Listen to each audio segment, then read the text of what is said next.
Hi, I'm Cheryl Kagan, very proud to be the senator for Gaithersburg in Maryland. Welcome to this week's edition of Kibbitzing with Kagan. My special guest today is Walter Olson, senior fellow at the Cato Institute.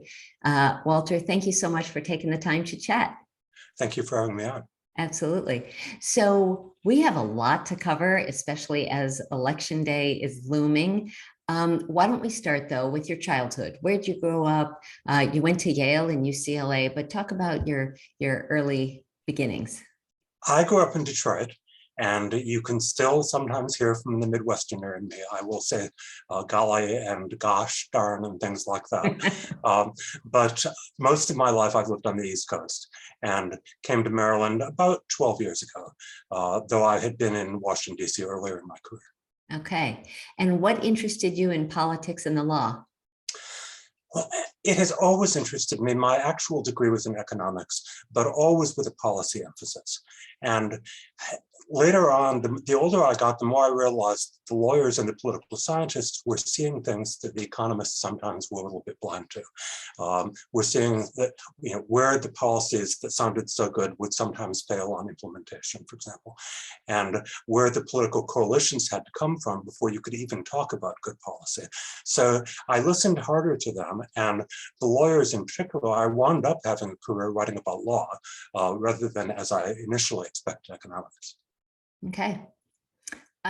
So Cato is about libertarianism, and I assume you consider yourself a libertarian, but you identify as a Republican. So talk about that, if you would, because there are aspects of both parties that have libertarian stripes and beliefs.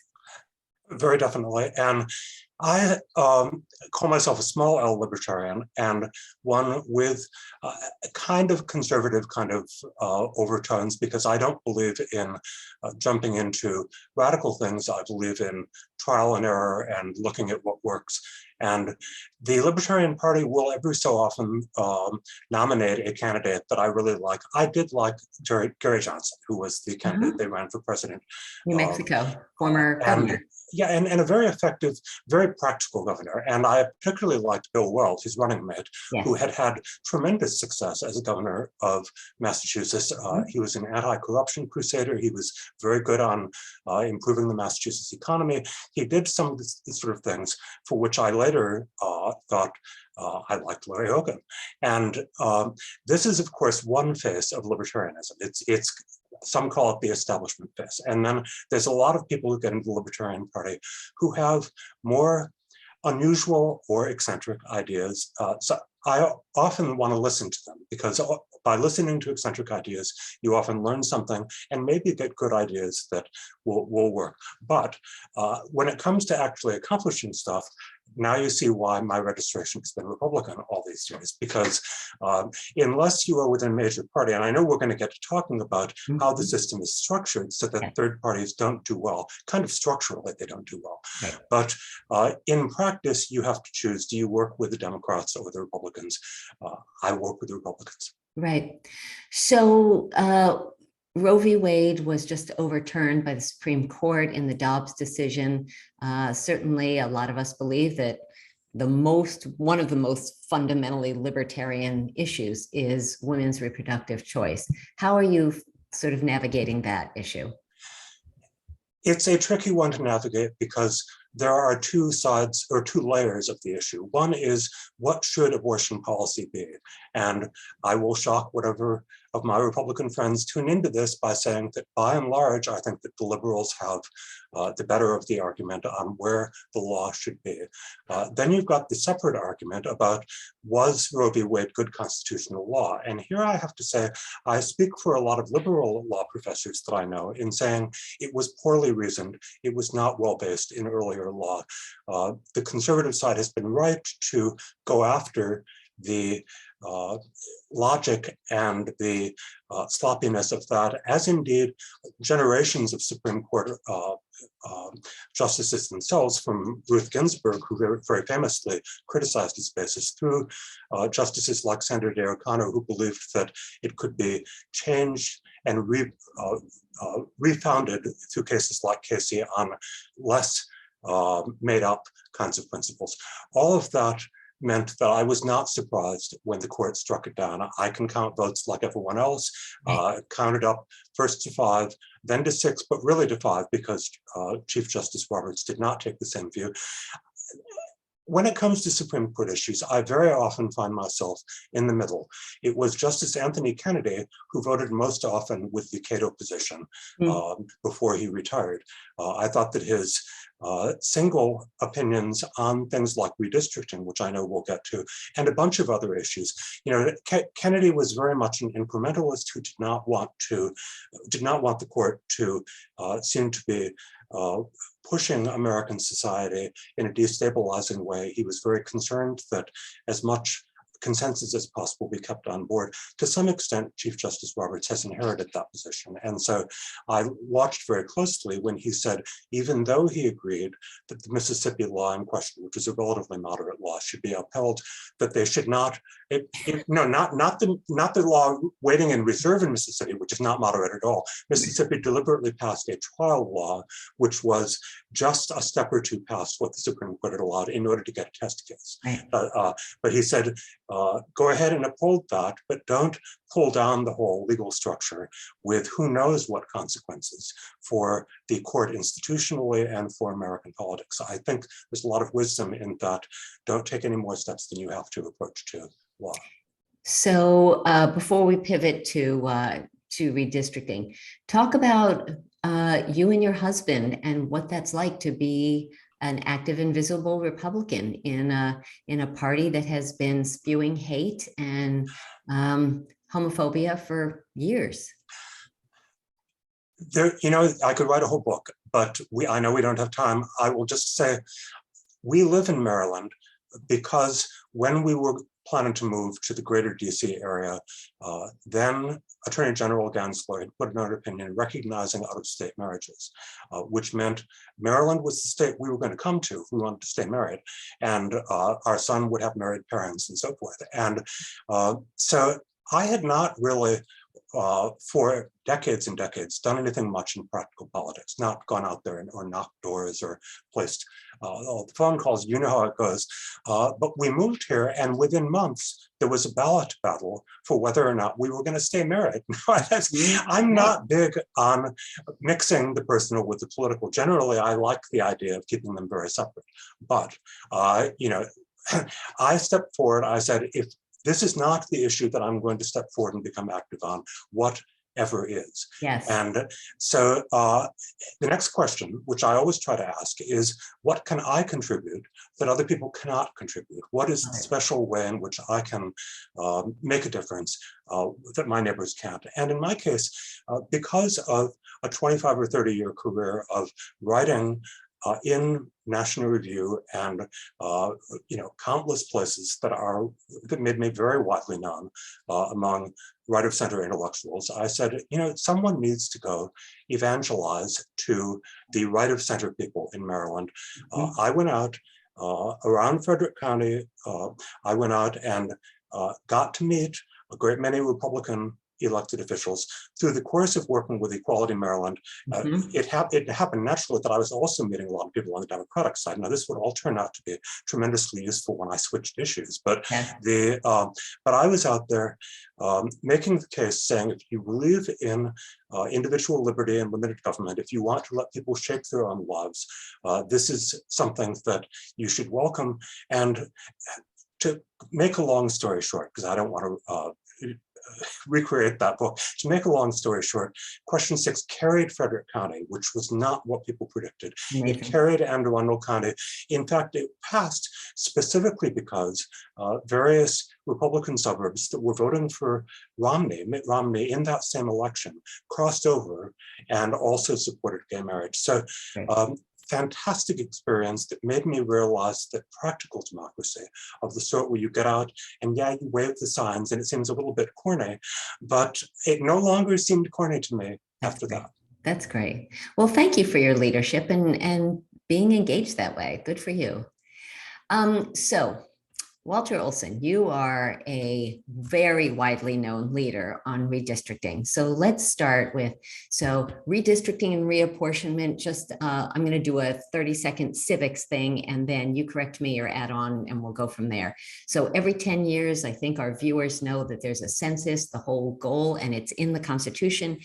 Count every person, which is increasingly challenging, but count every person and then use that data to both decide how many congressional districts each state should get, and then draw the lines within each state. The first is called reapportionment, and that's shifting among, between the states, among the states, and then redistricting is within the state, is drawing the lines within the state. So that is the 2-second primer here.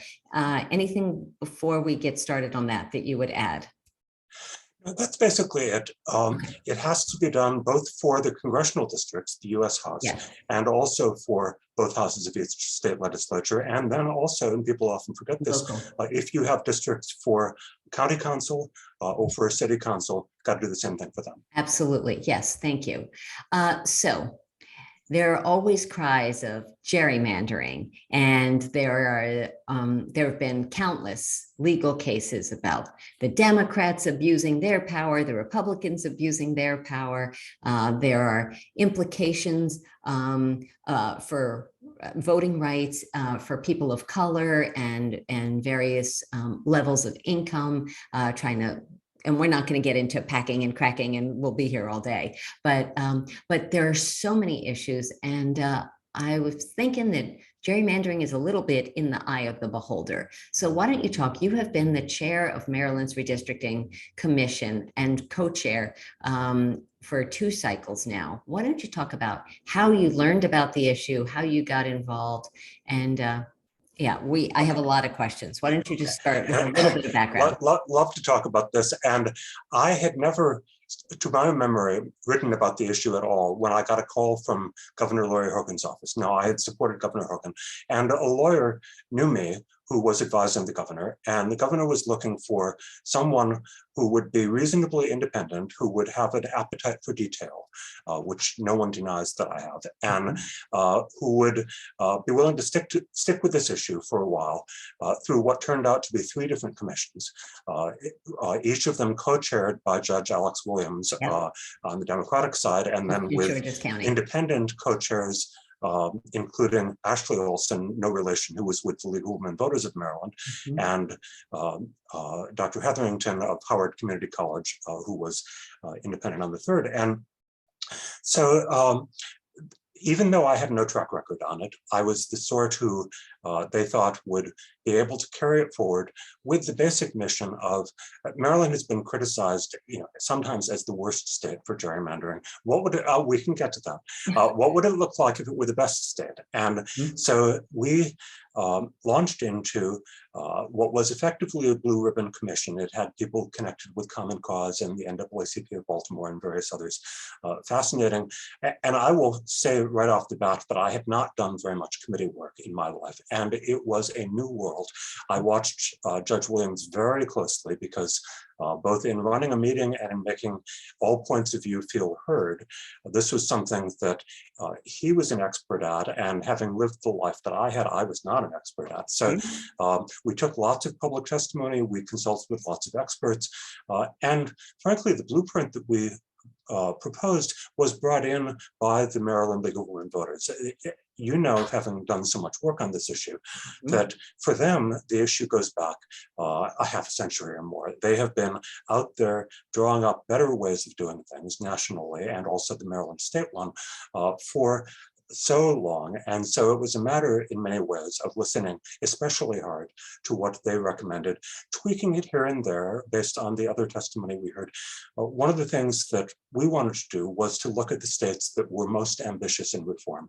Arizona, followed by California, had adopted ballot initiatives. As you know, Maryland does not have a strong ballot initiative system, but they had adopted very strong citizen-driven redistricting processes in which there was a commission not including elected officials that would draw the lines. So we studied in both cases, what had gone right and what had gone wrong. In Arizona, for example, it was too vulnerable to litigation aimed at the one independent who was the total tiebreaker and who therefore was left in too exposed a position. You know, they tried to get her fired, they sued her, and so we said, okay, no, you're going to have 3 independents so that it won't be as easy a target to shoot at. And we looked at California. California also had some good ideas, but it's a huge system as is appropriate to a state that huge. Maryland is a state where you can get together for in-person meetings, more or less anytime. And so we shrank things, we weren't shrinking the principles, but we were making it adaptable to a much smaller state where in-person contact was feasible. So I'm going to pop in for a second. So 10 years ago or 11 years ago, you had hearings all over the state. This time with COVID, the downside was COVID, but the upside was you could have virtual hearings, which made it easier for people to testify and show up without as much of a geographic restriction. If you want to speak to that about the way you were taking testimony. It was very much a mix of pluses and minuses to have online only sessions. On the plus side, you could hear from people who would not, because of their job situation or many other things, would not have made it to the in-person hearings. And having done both at different times, I know how different the crowds were. Sometimes, depending on whether you held it during the daytime or in the evening, you might get mostly retirees, or you might get mostly other people. But part of the downside with having a long sequence is that you can then find that the same person is popping up to testify for your Eastern Shore meeting and for your Western Panhandle meeting, because they like hearing themselves speak. And I'm sorry to put it that way, but the fact is that there are people who will try to make the hearing about them instead of about what the audience was hoping to hear. And so it worked out fine nonetheless. We were glad to get the wide range of elected officials, and I was happy to say that we got from both parties. There had been a problem the first time around with mostly Republicans showing up to testify and not hearing from many of the Democrats. More Democrats came the second time, which we liked very much.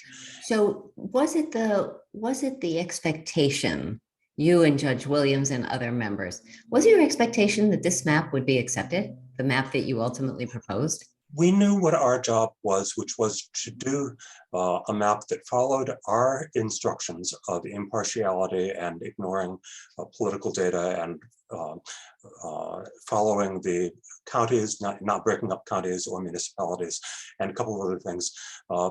We were going to put it out there with the best effort we had and all of our panelists, and then it would be out there for the decision makers to consider. If the legislature wanted to enact it, now, as you know, it did not enact it. I like to think that it was influenced in certain ways by it when it came back and did its second draft after the court nixed the first draft. They came back with the second draft, which some of us thought looked kind of like what we had tried to do in some parts of the state. Maybe it was totally their own work. You always like to feel flattered by the idea that you've had influence. But we knew that it might go to litigation and that potentially a court might look at a lot of different versions. It might compare our map with whatever someone else had proposed. And that has often been important in litigation, because if you've got one map that is beating a second map on all the different scores of compactness and the various political fairness tests. Now, we could not do political fairness tests because we had to ignore things, but we knew that other people were doing it. The Princeton Gerrymandering Project, for example, kept scoring ours as A's, and that was not the grade that they gave to the legislature. Sorry. I have to tell you, So this Princeton group was cited by Republicans over and over. And let me just make clear in this conversation that it is not affiliated with Princeton University. It was just an interest group that named itself with a fancy name. No, the lead professor is indeed a professor at Princeton. That's why it is not university. And the staffing was done through, I think, his graduate assistants and so forth. That having been said, and let me just defend it in one further way, which is that it was mostly Republicans who were squawking about the Princeton Gerrymandering Project, because they gave Republicans lots more bad grades than they ever gave Democrats, because there are more bad Republican maps, frankly. Well, there's that. So Maryland's 3rd congressional district, the lying pterodactyl with a broken wing or something, truly was embarrassing, I think, to a lot of us. And I always said that I was lucky that I was not in the legislature when that was passed, because that was just a little bit embarrassing. How would you judge the map that was ultimately enacted this year? The map that was ultimately enacted, I think of it as being 80% of the way from where they started out to a reasonable conclusion. And I have always been one to celebrate 80% right. I think that's a huge step forward that should make us all very, very happy. Good. So it was worth your time. It was worth the hours and hours and hours. I don't regret it. It took tremendous amounts of time. And I'll tell you one of my favorite stories from the first commission, where, I'm sorry, from the second, the middle commission, where a judge had struck down the then 6th district. And we pulled together a commission to recommend a judicial remedy, something that the judge might find to be plausible. And we had, again, citizen volunteers from all over. And soon thereafter, because the judicial decision was reversed, it became clear that neither our nor any other new map was going to be adopted. So I sent out an email saying, knowing what we know now, that our map will never be adopted, are you still glad you did it? Every single citizen volunteer and everyone on the commission said yes. Nice. They said that they felt that it was helping the public to have done their share, that they understood the process much better, and that the people they had talked to had learned a lot about how the system should work. That's great. That's great. Let's talk. I want to talk to you about redistricting, not redistricting, sorry, about ranked choice voting. You and I both strongly support ranked choice voting, and I'm going to let you go first on this one and describe it in plain English terms so that people understand what it is we're about to talk about. And then I'm going to use one of my best analogies if you want that. Ranked choice voting is a system in which, instead of being given a list of candidates and told, pick one, you are given a list of candidates and told, pick your first choice, then pick your second choice, then put 3 by your third choice, and all the way down to rank all of them if you want.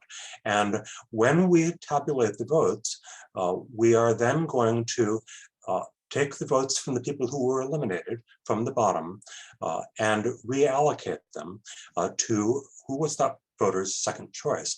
And as you do this, most often the order doesn't change of who was ahead and who was in second place, but every so often it does change. And a third candidate, let's say, who might have been a strong third candidate, getting 10–15% of the vote, their people will mostly go over to the second place finisher, push them over the line, and that person wins. Absolutely. So a lot of people say, oh my gosh, voters will never understand ranked choice voting. It's too confusing.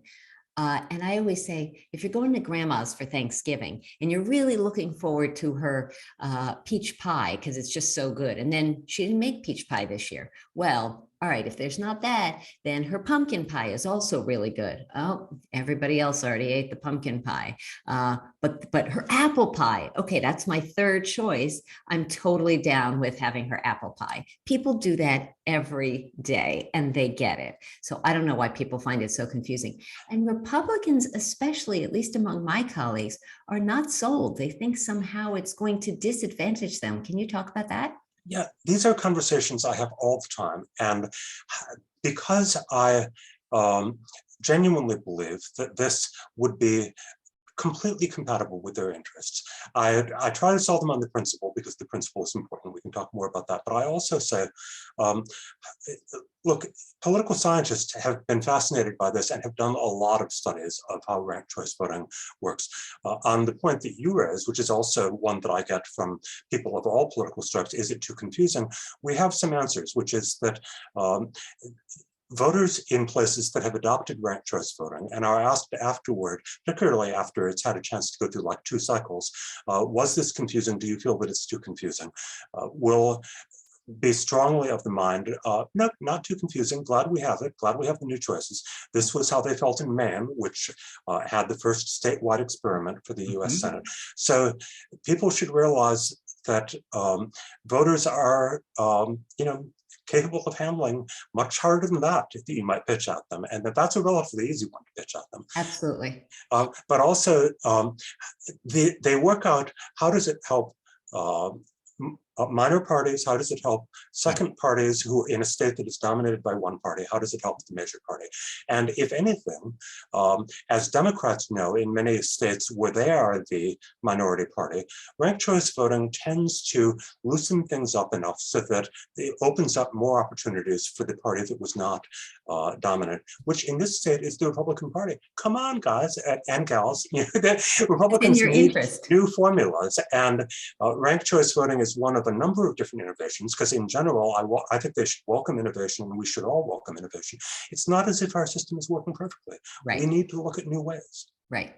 So one of the things that they have found in places that have implemented ranked choice voting is that there is less negative campaigning and not a need to do strategic voting. Well, my favorite candidate is this one, but she's probably going to lose, so I have to vote for someone I don't like as much because maybe he's the viable candidate or whatever.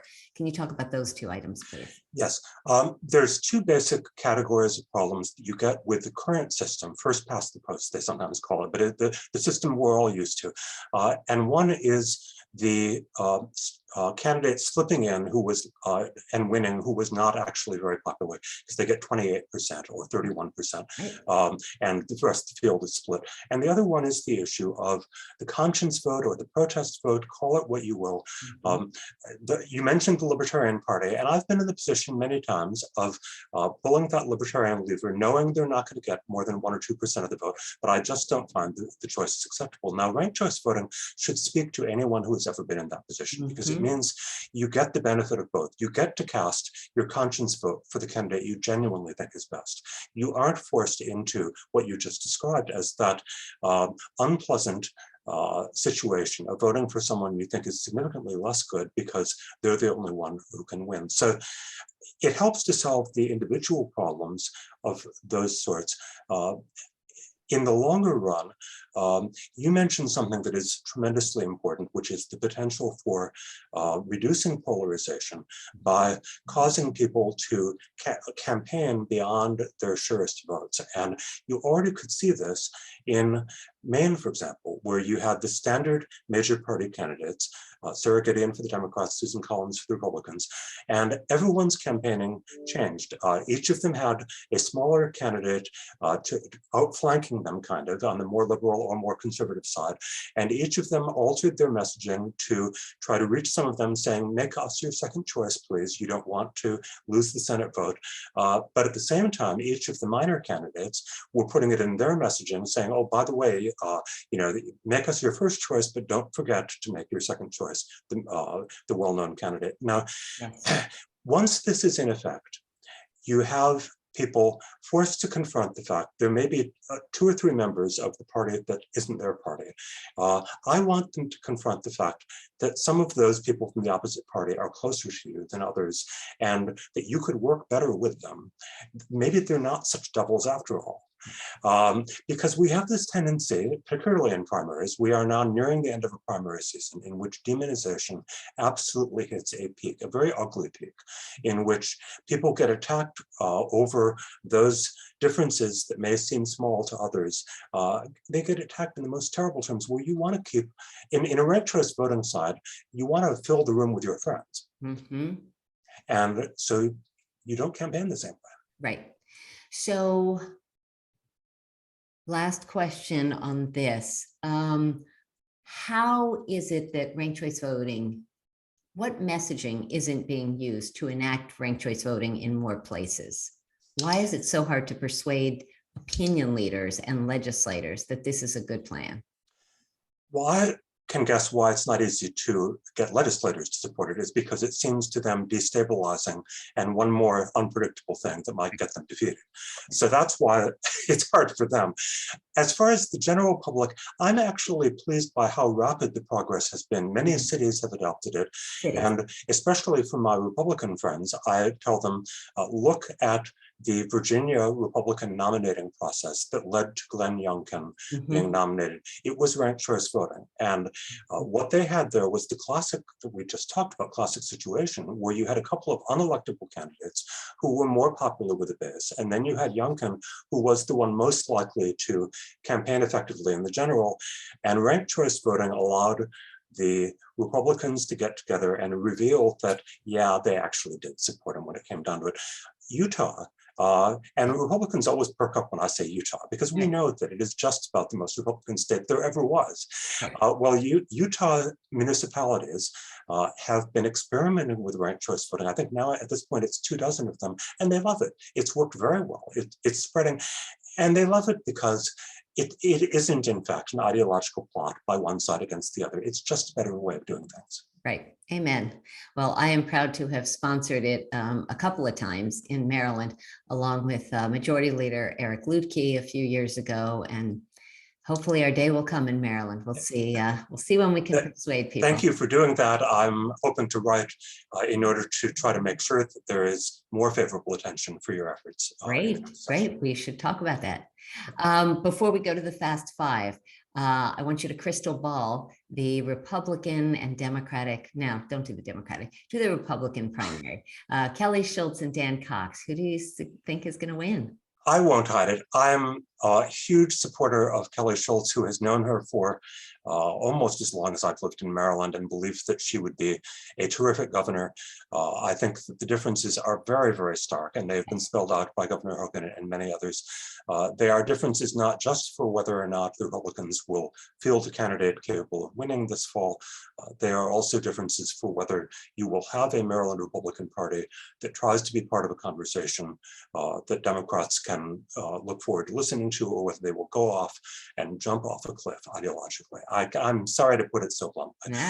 You saw this in Massachusetts. It broke my heart in Massachusetts. One of the country's best governors, Charlie Baker, tremendously popular with both Democrats and Republicans, refused to run for another term because his own party had become so unwelcoming to him. Let's not let that happen to Maryland, please. Right. Well, as a Democrat, there's a part of me, obviously, that is rooting for Dan Cox, because then when my candidate Wes Moore wins the Democratic primary, then he can actually, he and his beautiful family can go on vacation a little bit. So, all right, Walter Olson, Fast Five quick questions to let folks know a little bit more about you. First off, you are an academician, a writer, and you've written several books and stuff. Who is your favorite fiction author? Who's someone that you always try to read? Well, I like George Eliot, and someone tipped me off to Middlemarch early as a portrait of society that also had unforgettable characters like Dorothea Brooke, who's being torn between idealism and the requirements of leading a practical life in where women's opportunities were very limited, drive all sorts of plot complications. And I couldn't stop there. People laugh about Silas Marner, but it's a great, great book. The Mill on the Floss, you just can't really go wrong. She understood the human heart. Okay, cool. Question 2. What was the best vacation that you and Steve ever took? It's wild because for reasons I can't get into, he has been unable to get out with me to take many vacations except for funerals and that sort of thing. And I'm sorry, no, it's we vacation at home, and that's the most fun thing in the world. That's where we are. All right. Question 3. What is your favorite snack food? Oh dear, peanut M&Ms. Okay, all right. Question 4, God forbid, your house is on fire. Other than people or pets, what would you want to rescue? Family mementos. Anything in particular you want to share? My family had a fire before I was born, and very few things survived. People think, oh, a fire that no one was injured in, what a relief. Well, no, the history of a family, when the kids come along, it's so hard to piece it all together. I want to make sure that doesn't happen to our grandkids. Yeah, wow, I'm so sorry. Question 5, the one, as you know, that I ask everyone. Walter Olson, what is your hidden secret superpower? What is a skill or talent you have, something you're really good at that most folks can't do? I really do try to scope out and understand how the other side feels from its own perspective.